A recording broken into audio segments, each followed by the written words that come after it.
हाँ बच्चों, अब मेरी बात को समझने की कोशिश करेंगे। वेद प्रकाश जी, एक आप लोगों को बच्चों देखो ऐसा है, समय का थोड़ा सा अभाव है और आपको पता है कि साहब ने क्या है कि टॉपिक में एक दो टॉपिक ऐसे हैं जहाँ से अक्सर क्वेश्चन आ जाता है।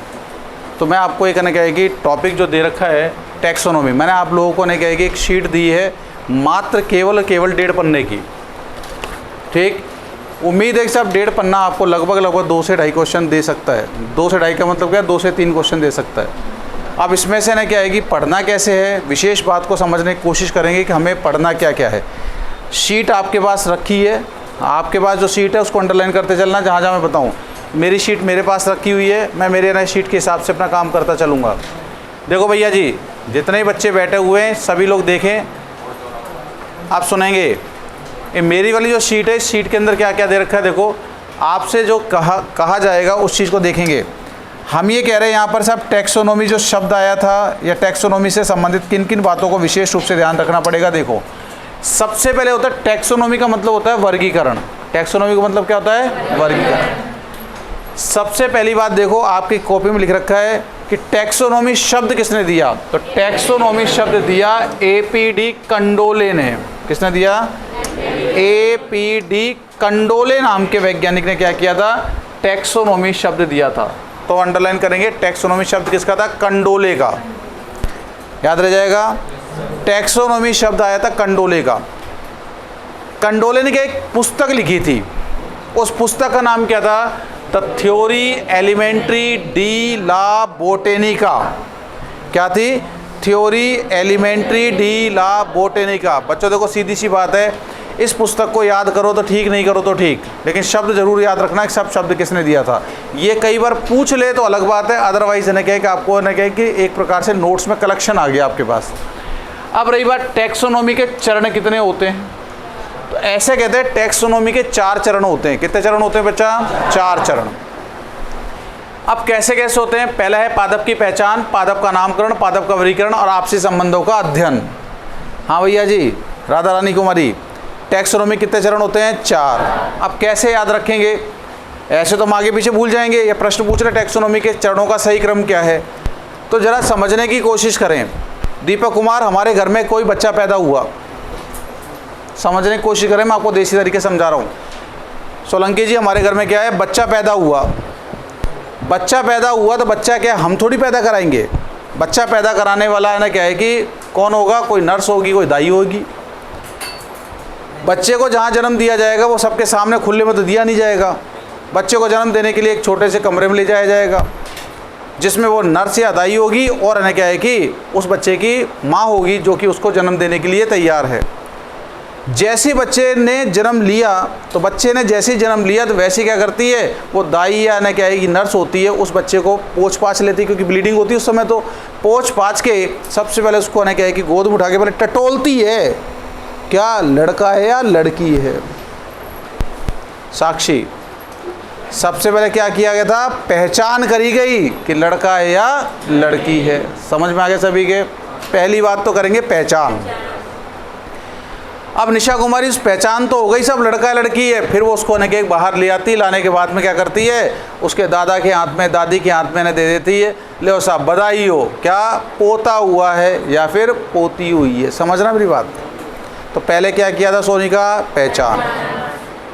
अब पहचान तो हो गई, पहचान होने के बाद जैसे ही दादा दादी ने उसको गोद में रखा, रखने के पश्चात उसके ऐसे देखते, गौर करके देखते, बोले साहब ने क्या है कि ये हमारे घर में सबसे छोटा है, इसलिए इसका नाम क्या रखते हैं, नन्नू। क्या रखेंगे? सही है। गोल मटोल है, इसलिए इसका नाम अपन क्या रखें, गोलू रख देते हैं, गोलू। ये तो बहुत गोरा है यार, जो गोरा है तो इसका मतलब इसका नाम गुल्लन रख देते हैं। या ये काला है तो इसका नाम कालिया, पीलिया, दौड़िया, बहुत सारे रख सकते हैं। समझ गए? हाँ भैया, तुमने क्या किया, तुमने अब उसका क्या कर दिया, नामकरण कर दिया। काहे के लिए कर दिया? ताकि भीड़ से दूर से उसको पहचाना जा सके। समझ में आ गया? तो पहले तो करी पहचान टटोल के, फिर क्या किया, उसका नामकरण। सुनो भैया जी, समझ में आ गया 2 काम। तीसरी बात, अब तीसरी बात की बात करते हैं, उसका क्या करते हैं, वर्गीकरण। वर्गीकरण का मतलब समझते हो? फिर क्या करते हैं, जब उसकी माँ बैठने लायक हो जाती है, बैठने का मतलब क्या, पहले बैठ नहीं पा रही थी क्या, पहले नहीं बैठ पा रही थी, पहले ब्लीडिंग हो रही थी।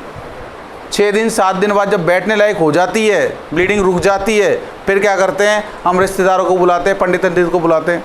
पंडित हवन करता है, हवन करने के दौरान क्या करता है, एक पाना पोथा लेके आता है और फिर क्या करता है, उसको पलटता है। पलटने के बाद क्या देखता है, बोला इसका राहु ऐसा है, इसका केतु ऐसा है, सूरज ऐसा है, चंद्रमा ऐसा है। क्या कर रहा है, वो उसका वर्गीकरण कर रहा है।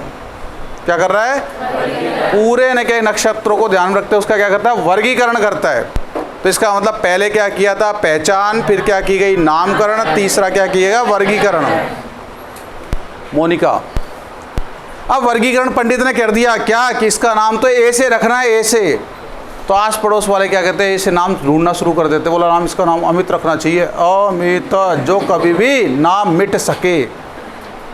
बोला नहीं साहब, इसका नाम अमित नहीं रखना चाहिए, इसका नाम आलोक रखना चाहिए, इसका नाम पलाना रखना चाहिए। ये आपस में चर्चाएं चल जाती हैं।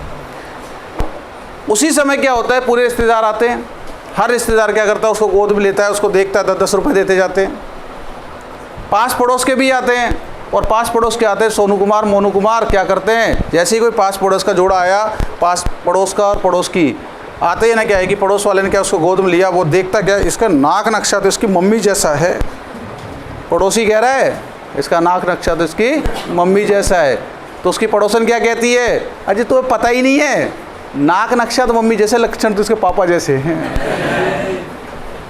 क्या किया गया, अध्ययन आपसी संबंधों का, उस बच्चे के उसके माँ बाप के साथ क्या संबंध है, उसके चाचा से क्या लक्षण मिल रहे हैं, दादा से लक्षण मिल रहे हैं क्या, मामा से लक्षण मिल रहे हैं क्या, आपसी संबंधों को हम क्या करते हैं, वहाँ पिरोना शुरू कर देते हैं।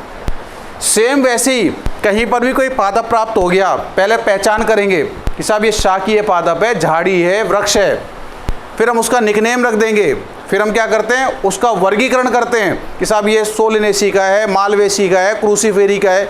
अगर ये सोलेनेसी का है तो टमाटर के साथ इसके लक्षण मैच कर रहे हैं क्या, बैगन के साथ लक्षण मैच कर रहे हैं क्या, धतूरे के साथ लक्षण मैच कर रहे हैं क्या, एट्रोपा बेलाडोना के साथ इसके लक्षण मैच कर रहे हैं क्या। आप समझ गए, हाँ भैया। ऋतु कुमारी, टैक्सोनॉमी कितने चरण आ गए, पहले क्या करोगे, फिर क्या करोगे, फिर क्या करोगे, फिर क्या करोगे, आपसे संबंधन कर। समझ में आ गया, चलो बच्चा ठीक, समझ गई ना।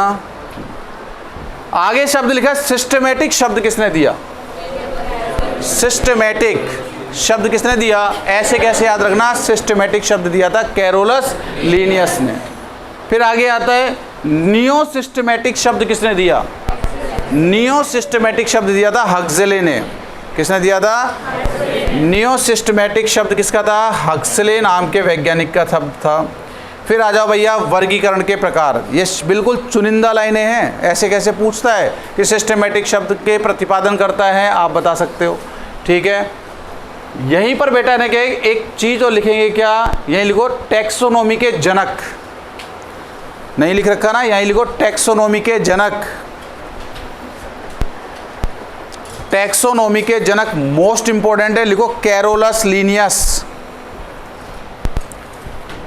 टैक्सोनॉमी के जनक कौन, कैरोलस लीनियस, कैरोलस लीनियस, ठीक है। अरे समझ गए। टैक्सोनॉमी शब्द दिया था कंडोले ने। कंडोले की किस पुस्तक क्या थी, थ्योरी एलिमेंट्री डीला बोटेनिका। टैक्सोनॉमी के चरण कितने, 4, पहचान, नामकरण, वर्गीकरण, आपसी संबंध का अध्ययन। सिस्टमेटिक शब्द किसने दिया था, हक्सले ने। न्यू सिस्टमेटिक शब्द किसने दिया था, सिस्टमेटिक शब्द था कैरोलस लीनियस का, और न्यू सिस्टमेटिक किसका था, हक्सले का। टैक्सोनॉमी के जनक कौन कहलाएंगे, कैरोलस लीनियस। आ जाओ भैया, वर्गीकरण। वर्गीकरण कितने प्रकार का होता है, वर्गीकरण 3 प्रकार का होता है, सुनो भैया जी। पहला होता है कृत्रिम वर्गीकरण, दूसरा होता है प्राकृतिक वर्गीकरण, तीसरा होता है जाति वृत्तीय वर्गीकरण। कितने होते हैं, 3, कृत्रिम, प्राकृतिक और जाति वृत्तीय वर्गीकरण। पहला सुनेंगे, कृत्रिम वर्गीकरण किसे कहते हैं। नाम से आ रहा है कृत्रिम, जिसमें वास्तविकता को कोई लेना देना ही नहीं है, जिसमें वास्तविकता का कोई लेना देना नहीं है। ऐसे वर्गीकरण जिसमें पादप के किसी भी लक्षण को ध्यान में नहीं रखा जाता, ऐसे वर्गीकरण क्या करते हैं, देखो ये वर्गीकरण पूर्णतः कृत्रिम गुणों पर आधारित होते हैं जिसमें जाति वृत्तीयता को ध्यान में नहीं रखा जाता। यहीं एक लाइन लिख लेना, अर्थार्थ, देखो अर्थार्थ जिसमें जाति वृत्तीयता को ध्यान में नहीं रखा जाता, अर्थात पादप को देखा ही नहीं जाता, अर्थात पादप को देखा ही नहीं जाता। समझ गए मेरी बात? अब बताओ साहब, पादप को देखा ही नहीं जा रहा तो कैसे वर्गीकरण कर देंगे? इस क्लास के अंदर आज की तारीख में लगभग 70 बच्चे बैठे हैं। कितने बच्चे बैठे हैं? 70 बच्चे बैठे हैं।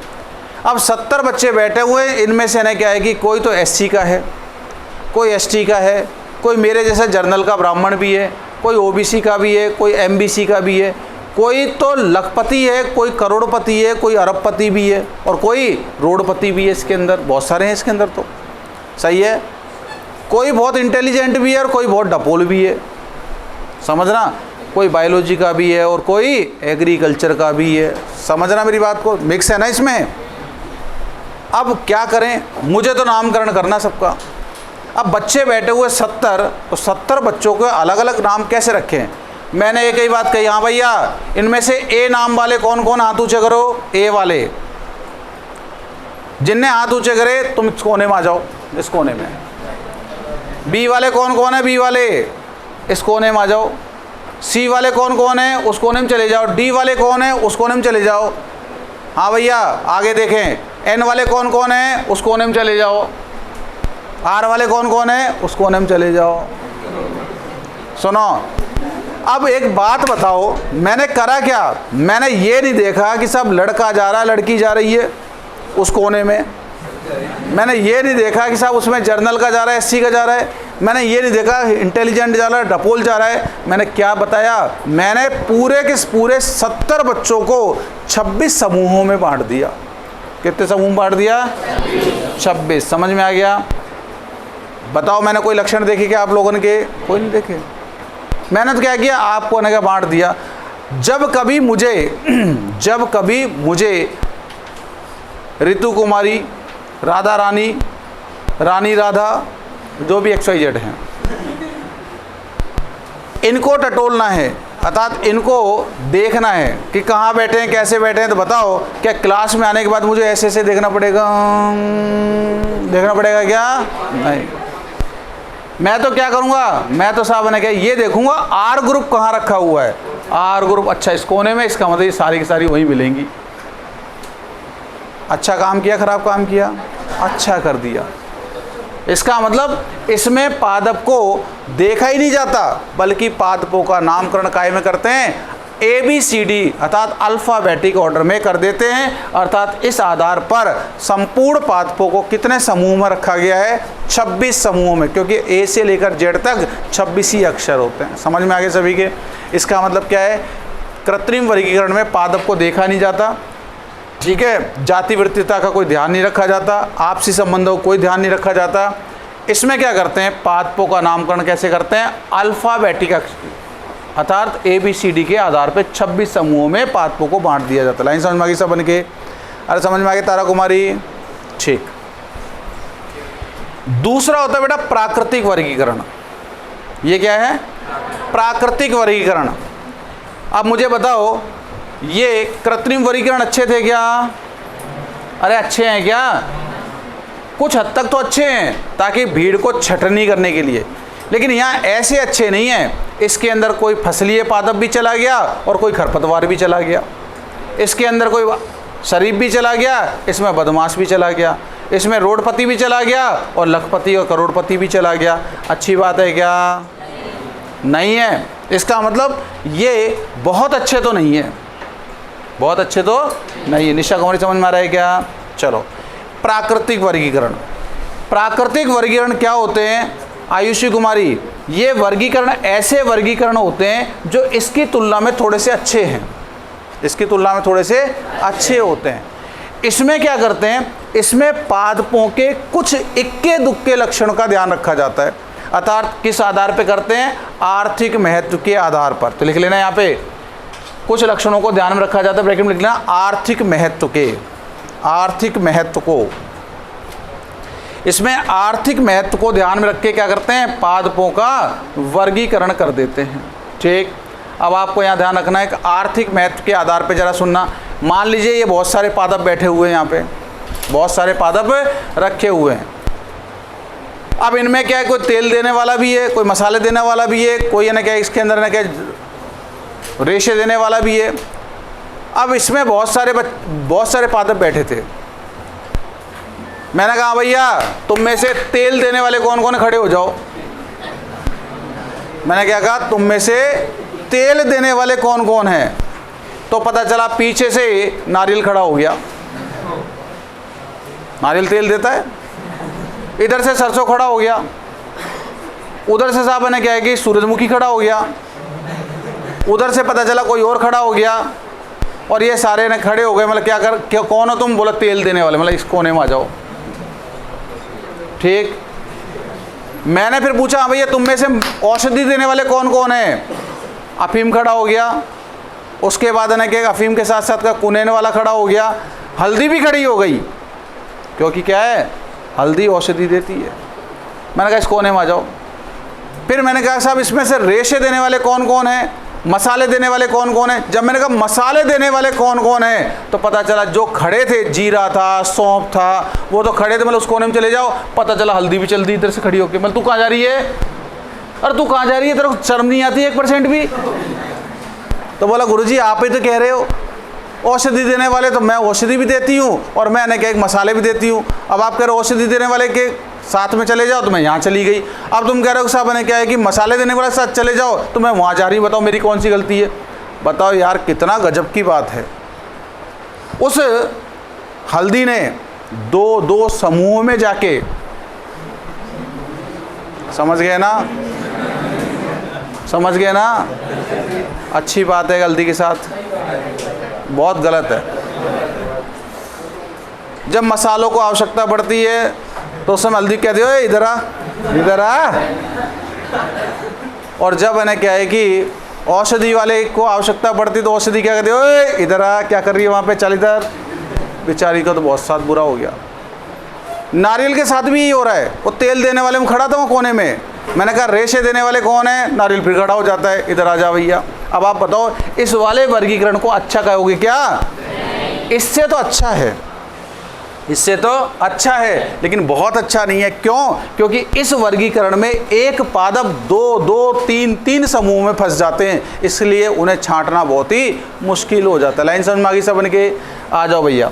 जाति वृत्तीय वर्गीकरण, ये वर्गीकरण सबसे अच्छे होते हैं, क्योंकि इसमें क्या करते हैं, इसमें पादपों के लक्षणों के साथ साथ उन पादपों के अन्य समूहों से समानता और विषमता का भी अध्ययन किया जाता है। समझ में आ गया सभी के? अरे समझ गए ना? तो अच्छे कौन से? जातीय वृत्तीय वर्गीकरण। समझ में आ गया? तो आज की तारीख में आपसे पूछा जाए कि बताओ निम्न में से कौन से वर्गीकरण सबसे अच्छे वर्गीकरण कहलाते हैं, कौन से वर्गीकरण सबसे कम अच्छे वर्गीकरण है। समझ में आ गया? या आपसे पूछा जाए कि साहब इन्हें विकास के आधार पर वर्गीकरण की पद्धति में इनके बढ़ते हुए स्थायित्व का क्रम क्या होगा, तो सबसे कम, थोड़ा सा ज़्यादा, थोड़ा सा और ज़्यादा। समझ में आ गया सभी के? आगे आ जाओ। अब हम बात कर रहे हैं इसके अंदर अगला, विकासात्मक व आनुवांशिक संबंधों के आधार पर वर्गीकरण। आप सुनेंगे भैया जी, अब आपको यहाँ पर ध्यान रखना है क्या कहना चाह रहे हैं। आपसे प्रश्न पूछा जाए थियोफेस्टस व कैरोलस लिनियस का वर्गीकरण कैसा होता है, थियोफेस्टस और कैरोलस लिनियस का वर्गीकरण, तो आपको याद रखना है ये वर्गीकरण कृत्रिम वर्गीकरण कहलाते हैं। आपसे पूछे वेंथम हुकर का वर्गीकरण कैसा है, प्राकृतिक वर्गीकरण है। आपसे पूछा जाए साहब ने एंगलर पिंगटल का वर्गीकरण कैसा है, ये है। आप समझ जाएंगे इस चीज़ को, समझ गए ना? एक मिनट।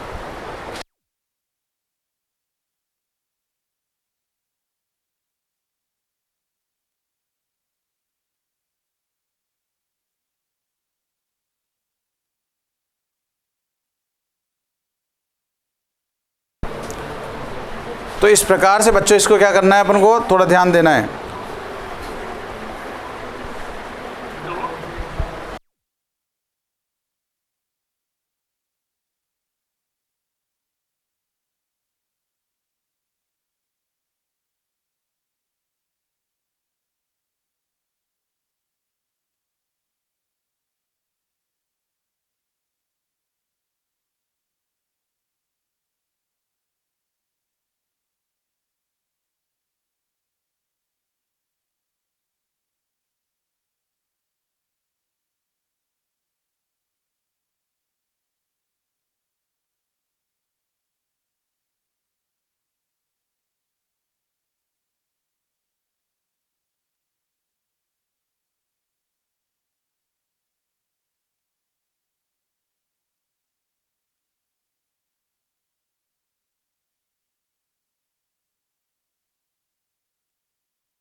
हाँ भैया सुने, अरे यहाँ तक कुछ समझ में आ गया? अरे सुने, प्रश्न पूछा जाएगा, प्रश्न पूछेगा कौन सा वर्गीकरण कृत्रिम, या आपसे प्रश्न पूछा जाए बेंथम तथा हुकर का वर्गीकरण आधारित है कृत्रिम वर्गीकरण पर, प्राकृतिक वर्गीकरण पर, जातिवृत्तीय वर्गीकरण पे, तो क्या बता दोगे आप? समझ में आ गया? मतलब आपको पढ़ना कैसे पता चल गया? 2 बार 3 बार पढ़ोगे तो कुछ ना कुछ समझ में आ जाएगा। फिर कह रहा है एंग्रल, प्रिंटल, ओसवाल्ड, टिपो, आइकलर, हचिनसन, तख्त ताजन के वर्गीकरण किस पर आधारित होते हैं? विकासात्मक व आनुवांशिक संबंधों पर आधारित होते हैं। 2-3 शब्द आ रहे हैं इसके अंदर, बहुत इंपॉर्टेंट है शब्द। देखो फाइलोजेनी जो शब्द आया, फाइलोजेनी को हिंदी में क्या कहते हैं? जाति वृत्तीयता। इसको क्या कहते हैं? जाति वृत्तीयता। ये अंग्रेजी का शब्द है फाइलोजेनी, हिंदी क्या है? जातीय वृत्तीयता। शब्द किसने दिया था? लेमार्क ने। फाइलोजेनी की धारणा किसने दी थी? हेकल ने। और फाइलोजेनी को विस्तार पूर्वक किसने समझाया था? चार्ल्स डार्विन ने। देख रखा तुम्हारे पास सब कुछ? आ जाओ, अब बात करें बेटा जगत धारणा। ये जगत धारणा क्या होती है, कैसे होती है? सुनो, अलग अलग वैज्ञानिकों ने अलग अलग धारणाएं दी थी। आपको पता है इस पृथ्वी पर कितने प्रकार के सजीव पाए जाते हैं? 2 प्रकार के, एक होता पादप, एक होता जंतु। तो सबसे पहले किसके मन में विचार आया था? कैरोलस लीनियस के, क्योंकि इसी को तो वर्गीकरण का जनक कहते हैं। तो लीनियस ने कहा यार पृथ्वी पर 2 प्रकार के सजीव है, इन्हें 2 भागों में बांट दिया जाए, 2 जगत में बांट दिया जाए। एक तो होगा क्या? पादप से संबंधित, एक होगा जंतु से संबंधित। पादप से संबंधित जगत क्या कहलाता है? प्लांटी। और जंतु से संबंधित जगत क्या कहलाता है? एनिमेलिया। सही है। तो आपसे पूछा जाए 2 जगत धारणा के अनुसार पादप को किस में रखा जाएगा? प्लांटी में। और जंतु किस में रखा जाएगा? एनिमेलिया में। 2 जगत धारणा किसने दी थी? वो दी थी कैरोलस लीनियस ने। सही है। जीवाणु पादप है, जंतु है? पादप। जीवाणु पादप, जंतु है? पादप, क्योंकि कोशिका भित्ति पाई जाती है, इसलिए जीवाणु पादप है। तो 2 जगत धारणा के अनुसार जीवाणु को किस में रखोगे? प्लांटी में, एनिमेलिया में? प्लांटी में। आगे आ जाओ, 3 जगत धारणा। अब आप सुनो 3 जगत धारणा क्या है, ये भी सुनेंगे। एक वैज्ञानिक आया हेकल, एक आया हेकल। हेकल ने क्या कहा? किसको? लीनियस को। यार तू कैसा आदमी है, तूने जीवाणु को भी इन्हें क्या है कि किस में रख दिया? प्लांटी में। और आम और बरगद को भी रख दिया प्लांटी के अंदर। बताओ कहाँ जीवाणु और कहाँ आम और बरगद? ये इन्हें क्या है, कहीं समानता दर्शाते हैं क्या? नहीं। तो हेकल ने क्या कहा कि जो छोटे स्तर के सजीव होते हैं, एक अमीबा को भी एनिमेलिया में रख दिया, और इस अमित कुमार शर्मा नाम के मानव को भी कहाँ रख दिया? एनिमेलिया में रख दिया। बताओ मेरा और अमीबा का कोई होड़ हो सकती है क्या? नहीं हो सकती, नहीं हो सकती। इसका मतलब क्या यार, गजब की बात है। अपन को साहब उसने अमीबा के कैटेगरी में पटक दिया। हेकल ने कहा देख भैया लीनियस, तूने काम तो अच्छा किया है, जिनमें कोशिका भित्ति है उसे तूने प्लांटी कर दिया, जिसमें कोशिका भित्ति नहीं है उसे एनिमेलिया कर दिया। लेकिन एक बात बता, तूने बड़े छोटे गधे घोड़े सबको एक साथ कर दिया, ये भी तो सही नहीं है। तो हेकल से लीनियस ने क्या कहा? भैया देख सीधी सी बात है, मुझे जितना ज्ञान था उतना कर दिया, आपको ज़्यादा समझ में आता, आप बदल लो उसके अंदर, हटा लो इसके अंदर से। तो इसने कहा देख सीधी सी बात है, जो तूने रख लिया वो तो तेरा है, अर्थात तूने प्लांटी और एनिमेलिया रखा वो तेरे ही है, लेकिन मेरे समझ से जो छोटे स्तर के सजीव होते हैं, जैसे जीवाणु है, नीलरी शैवाल है, प्रोटोजोआ है, शैवाल हैं, कवके हैं, इन्हें एक काम करो, इन्हें क्या है कि आप प्रोटोजोआ में रख दो, सॉरी किसमें? प्रोटिस्टा में। कवक नहीं आई, कवक को काट देना इसके अंदर, कवक नहीं है, कवक तो प्लांटी में ही आ रहा अभी, समझ गए? तो आप सुनना, 3 जगत धारणा किसने दी थी? हेकल ने। 3 जगत धारणा के अनुसार जीवाणु को कहाँ रखना उचित होगा? प्रोटिस्टा में, समझ गए? प्रोटिस्टा किसका जगत है? हेकल का। सही है। 2 जगत धारणा के अनुसार जीवाणु कहाँ रखेंगे? प्लांटी में। और 3 जगत में कहाँ रखेंगे? प्रोटिस्टा में। समझ में आ गया? चलो कुछ हद तक समझ में आ रहा है। अब आ जाओ सब 4 जगत धारणा। एक वैज्ञानिक आया कॉपलैंड। कॉपलैंड ने हेकल से कहा भैया हेकल एक बात बता, जीवाणु प्रोकैरियोट्स है जिसमें केंद्रक ही नहीं पाया जाता, और इधर देखो साहब शैवाल हैं, नीलरी शैवाल हैं, प्रोटोजोआ, ये क्या है? यूकैरियोट्स, इसमें स्पष्ट केंद्रक पाया जाता है। इसने इससे कहा किससे? हेकल से, कि हेकल तूने यार काम तो बहुत अच्छा किया, छोटे लेवल के सजीवों को एक साइड कर दिया प्रोटिस्टा में, लेकिन उसमें तूने प्रोकैरियोट और यूकैरियोट को मिक्स कर दिया, वो अच्छा नहीं किया। केंद्रक वाले और केंद्रक रहित को तूने इकट्ठे कर दिया। तो कॉपलैंड ने कहा कि भैया दादा मुझे पता नहीं था, सॉरी इसने कहा हेकल ने मुझे पता नहीं था, तुझे जो समझ में आ रहा तू कर दे। तो इन्होंने क्या दिमाग लगाया, इन्होंने कहा देखो प्लांटी में तो उच्च पादप आ गए, एनिमेलिया में उच्च जंतु आ गए, प्रोटिस्टा में कौन आ गए, छोटे सजीव जिनमें केंद्रक है अर्थात यूकैरियोट्स आ गए। इसने एक ही बात कही क्या कि मेरे अनुसार से ना क्या प्रोकैरियोट्स को अलग कर दो, जीवाणु को, विषाणु को, माइकोप्लाज्मा को अलग कर दो। तो इसने कहा साफ कर दो। तो कॉपलैंड ने क्या किया, एक नया जगत बना दिया और उस जगत को क्या कहते हैं, मोनेरा। क्या कहते हैं, मोनेरा में जीवाणु, नीलरिस शैवाल, माइकोप्लाज्मा वगैरह को रख दिया। क्वेश्चन कैसे आएगा सभी बच्चे ध्यान रखना। ओ भैया इधर देख, दो जगत धारणा के अनुसार जीवाणु को कहाँ रखना पड़ेगा, प्लांटी में। एक मिनट,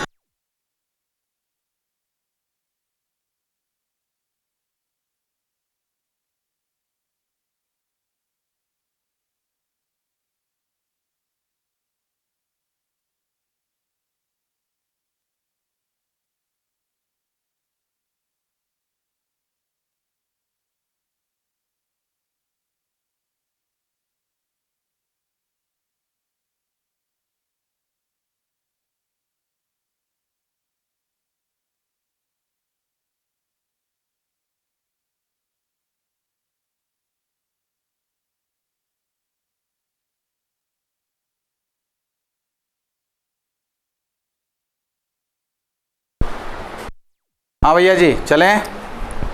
तो सुनो भैया, तुमसे प्रश्न पूछा जाए, तुमसे प्रश्न पूछा जाए, दो जगत धारणा के अनुसार जीवाणु को कहाँ रखेंगे, तीन जगत धारणा के अनुसार जीवाणु को कहाँ रखेंगे, प्रोटिस्टा।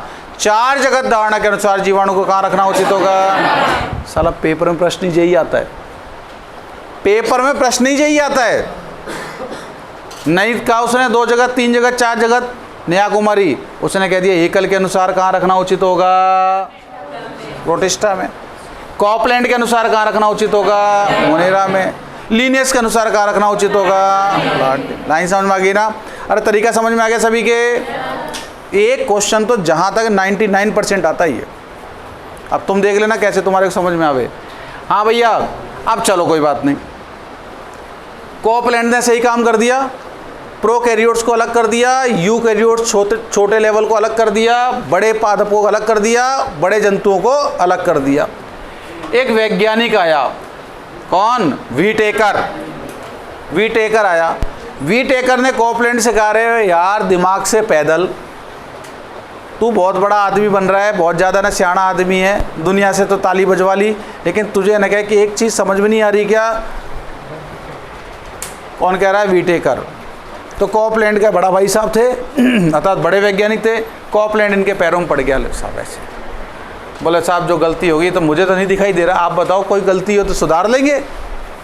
उसने कहा एक बात सुन, तूने कवकों को, किसको, कवक को, कवक पादप है, कवक को कहाँ रख रखा है, प्लांटी में। और कवक एक ऐसे पादप होते जो खुद का भोजन खुद नहीं बनाते। अब आप बताओ तूने पादप में किनको रख दिया, जो स्वयं पोषी विषम पोषी दोनों हैं उनको आपने पादप में रख दिया।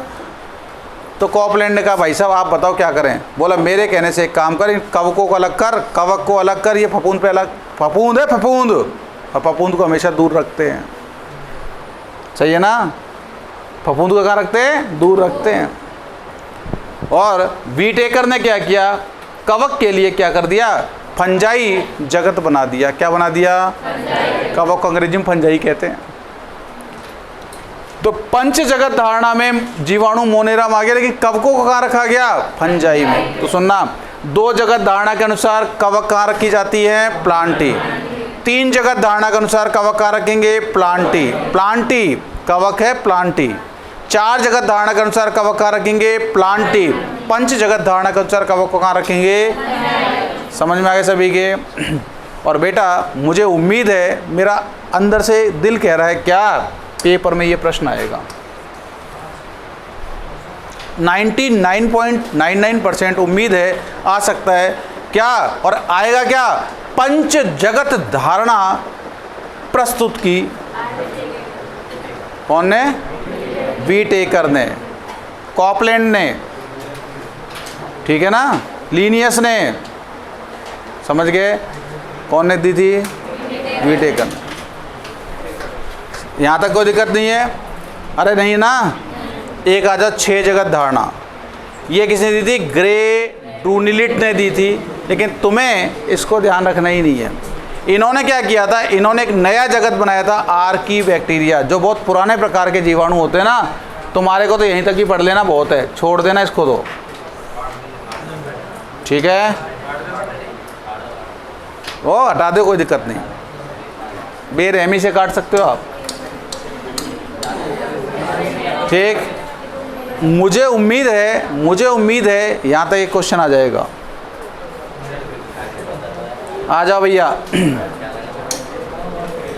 3 डोमेन प्रणाली, ये किसने दी थी? कार्ल बूच ने। इन्होंने आरएनए के आधार पर समस्त 6 जगतों को 3 डोमेन में बांटा। एक बैक्टीरिया, आर्किया, यूकेरिया। समझ जाएंगे? बस पढ़ो तो ठीक, नहीं पढ़ो तो ठीक। 5 जगत तक याद रख लेना, समझ गए? लेकिन फिर भी है ना, जाते टाइम मैंने कहा एक बार ध्यान रख लेना।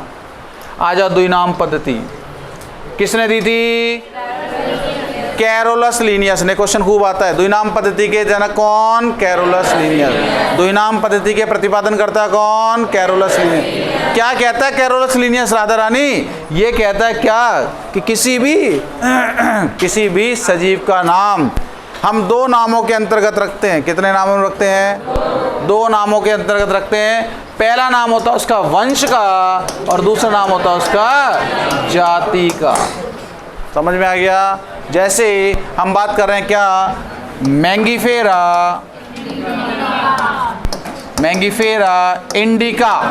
तो मैंगीफेरा क्या है? वंश, और इंडिका क्या है? जाति। सोलेनम ट्यूबरोसम, सोलेनम क्या है? वंश, ट्यूबरोसम क्या है? जाति। लाइकोपर्सिकम एस्कुलेंटम, लाइकोपर्सिकम क्या है? वंश, और एस्कुलेंटम क्या है? जाति। समझ में आ गया? 2 नाम पद्धति किसने दी थी? द्विनाम पद्धति में पहला नाम किसका आता है? दूसरा नाम किसका आता है? जाति का आता है। सब सही है? तो जे बच्चों किसकी बात हो गई? जे बात हो गई हमारे इसके। इसके बाद आता है द्विनाम पद्धति के नियम और इसके सिद्धांत। इसके बाद आएगा हर्बेरियम। बच्चों अब आपको सूचना दी जाती है, देखो मैं ज़्यादा टाइम तो नहीं दे पाऊंगा, मुझे हॉस्पिटल जाना पड़ेगा इमरजेंसी में। मेरी बात समझेंगे? मैंने आपको एक पेज समझाया, आप इसको तरीके से पढ़ना कर जाके। नामकरण के सिद्धांत, शैवालों के सामान्य लक्षण, क्लोरोफाइसी हरी शैवालों में कौन कौन से वर्णक पाए जाते हैं, इसमें कौन सा है संचित भोज्य पदार्थ, सब लिख रखा है इसके अंदर। कल जब आप आएंगे तो एक प्रकार से आप रामायण की तरह इसको पढ़ के आएंगे। चाचा चौधरी के कॉमिक्स पढ़ते ना, आज जाकर रटना नहीं है, आज जाकर इस वाले पन्ने को अभी जाके पढ़ना। उसके बाद शाम के टाइम जब उठो, चाय पी रहे हो, उस समय पढ़ लेना। रात के समय ने क्या है कि जब इधर उधर देखने की इच्छा नहीं करे, ताक जाग की इच्छा नहीं करे, किसी से बात करने की इच्छा नहीं करे, तो रात में पढ़ना। और जब आवे तो एक बार पढ़ के आना, कल आपकी टैक्सोनॉमी पूरी हो जाएगी। मैं कह रहा हूँ आप कहोगे सबसे अच्छी तो यही समझ में आई है। सही है? कल मैं तुमको दिखाऊंगा गाजर, मूली, शलजम, नहीं गोल भी दिखा सकता हूँ, आलू, और चपटी भी दिखा सकता हूँ। क्या? अदरक।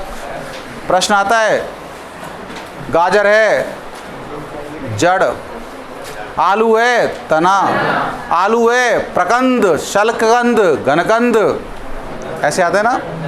ऊपरी भूस्तारी, अंत्य भूस्तारी, भूस्तारी का, ऐसे प्रश्न आते हैं। तो एक्चुअली क्या है, साफ़ सुथरी बात है, मैं खुद नहीं चाह रहा था, मेरे तो मन की इच्छा ये थी मैं तुमको शुक्रवार तक बुलाता, लेकिन निशान जी मुझे ना कहा जैसे ही आता तो तिरछी नज़र से देखते हैं और मेरे से बात ही नहीं करते। क्यों? क्योंकि ना क्या है, ऐसे लगता है सबसे बड़ा गुनाहगार मैं हूँ। आज भी क्या है, बुधवार से पहले मत छोड़ देना चोरों को, और बुधवार को जब छोड़ना तो तरीके से अच्छी क्वालिटी का ना क्या मिठाई मंगाएंगे, अच्छी क्वालिटी का समोसा मंगाएंगे, अच्छी क्वालिटी का ना क्या है कि मैं खुद लेके आऊँगा, केला लेके आऊँगा एक एक, क्योंकि मुझे पता है सबसे ज़्यादा ऊर्जा कौन देता है? केला। सबसे ज़्यादा ना कैल्शियम किस में होता है? केले में है। क्या मौसमी? देख भैया सीधी सी बात है, मौसमी का ना क्या काम मैं नहीं करता, क्योंकि ये थोड़ा सा मामला बिगड़ता है। इसमें क्या है कि जूस का सिस्टम रहता है, चूसा चासी का काम मेरे बिल्कुल पसंद नहीं। तुम क्या करोगे, उसको खाओगे, उसके बाद आधा गिराओगे और पूरे बेंच को गंदा करोगे। समझो, मैं आपको सह सम्मान आशीर्वचन देते हुए बुधवार को विदा करूंगा, बाकायदा टीका करके। सब अब तुम तैयार हो चुके हो, अब आना क्या है कि कहीं भी मैदान में जाके अपने आप को लड़ सकते हो। सही है भाई साहब। ओसवाल स्कूल कब मिलेंगे? कल। अब मेरी बात सुनना, आकाश जी अभी आएंगे। हाँ सुने मेरी बात, देखो मजाक अपनी जगह है, क्योंकि अभी जैसे लगभग 11:30 पौने 12 बज रहे हैं, आधे घंटे 15 मिनट, क्योंकि अभी क्या है वो बायोलॉजी का एक चैप्टर चल रहा है बेटा, 3-4 क्वेश्चन देगा।